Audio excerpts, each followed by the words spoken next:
12 million images. That is what Getty Images accused Stability AI, stealing, watermarks and all, in a lawsuit filed in Delaware and in the High Court in London. Within 18 months, the company suing for theft was signing licensing deals with the very industry it claimed had robbed it. That is not contradiction. That is the plan. Here is the version you have already heard.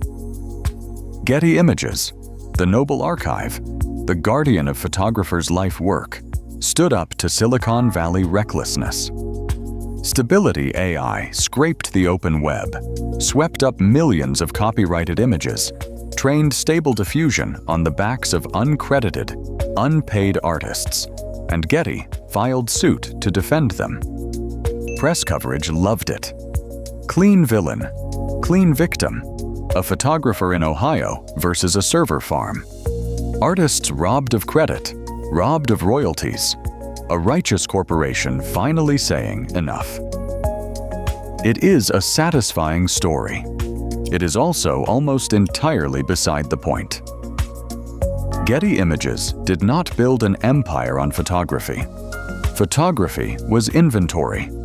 The empire was built on metadata, the labeling, BOing, the tagging, the categorization, the dense descriptive text wrapped around every single image so that a search engine could find confident businesswoman, laughing, diverse office, copy space, in half a second flat. For over 20 years, Getty paid armies of people to caption, tag, and structure tens of millions of images with obsessive precision.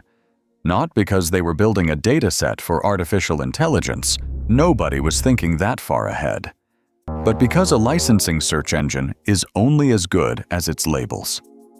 That labor, done for an entirely different purpose, is precisely the structured, supervised training material a diffusion model requires to learn what things look like and what words describe them. Getty spent 2 decades unknowingly assembling the ideal training set for the machine that would gut its own business model. Nobody handed Stability AI a shortcut.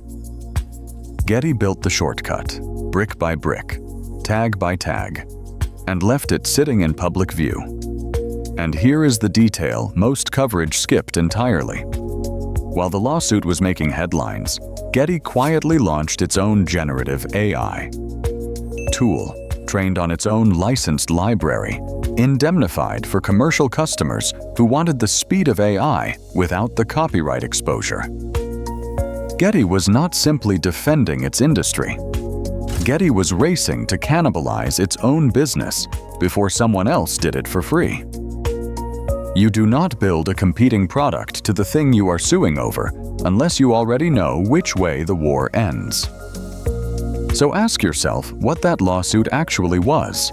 Not a rescue mission.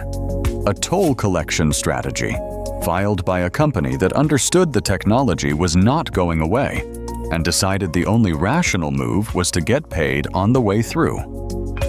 The mechanism is worth sitting with because it explains far more than one lawsuit. A stock photo licensing business is not a moat built on the images themselves. Images are commodities, endlessly reproducible, worth nothing in isolation. The moat was scarcity and distribution. Getty controlled access to a massive, organized library that businesses needed and couldn't easily replicate. That is the entire model. Control the pipe, charge the toll. The instant image generation becomes near zero marginal cost. The instant anyone can type a sentence and get a usable commercial photo in 4 seconds, that scarcity dies immediately. Not gradually, immediately. The moat does not erode.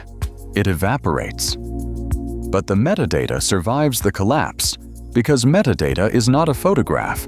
It is the annotated relationship between image and language, and that relationship is exactly the substrate that trains a model to generate more of both. Structure built for search functionality becomes, without anyone redesigning it, supervised training data. Getty didn't pivot into AI. Getty discovered it had already built the raw material for AI, decades before the term diffusion model existed. That is why the lawsuit was never really about stopping anything.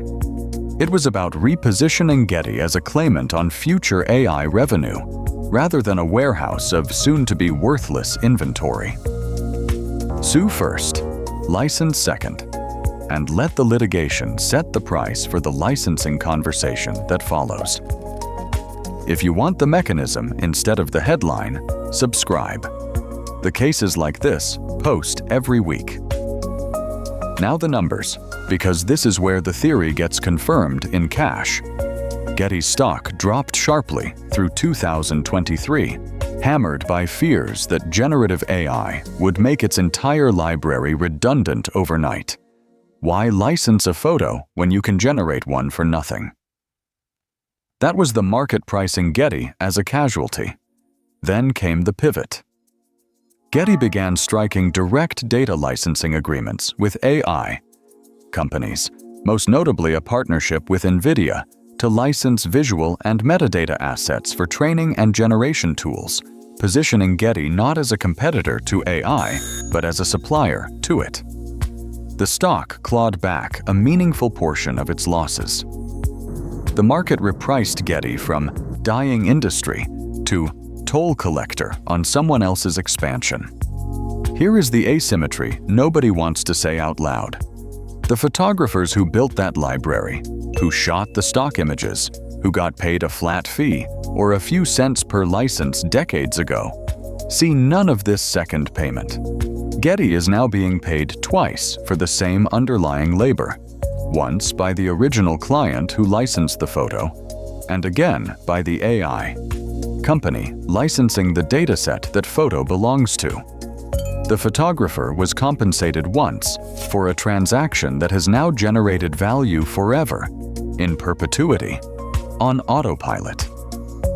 Meanwhile, that same photographer is competing, today, against infinite AI-generated stock imagery that costs a subscription fee and produces flawless results in seconds. The moat protected the aggregator. It never protected the individual contributor.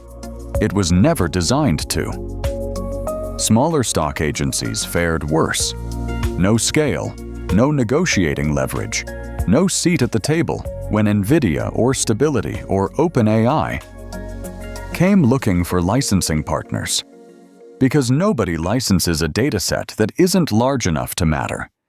They simply became more inventory competing against machines that don't need inventory anymore. So who wins here? Getty's balance sheet wins. Shareholders who understood the pivot early win. Getty's legal team, which converted a disruption narrative into a revenue stream, wins. Who loses? The career photographer, paid once, replaced permanently. The boutique agency with a beautiful catalog and no leverage. The entire romantic idea that the artists were the ones being protected by that lawsuit. Extend this past photography, because the lesson was never really about photography. Any entity sitting on a large, structured, proprietary dataset, medical records, legal filings, satellite imagery, transaction histories, anything tagged and categorized at scale, is one licensing conversation away from becoming a toll booth instead of a casualty. The organizations that treated their data infrastructure as a cost center, something IT managed quietly in the background, are the ones standing empty-handed when the AI companies come calling, because they have nothing coherent enough to sell.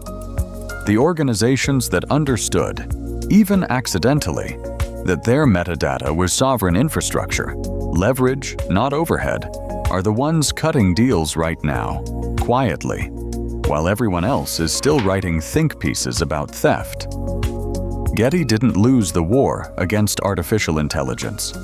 Getty sold the enemy its own weapons, and then, without a trace of irony, sent an invoice for the ammunition.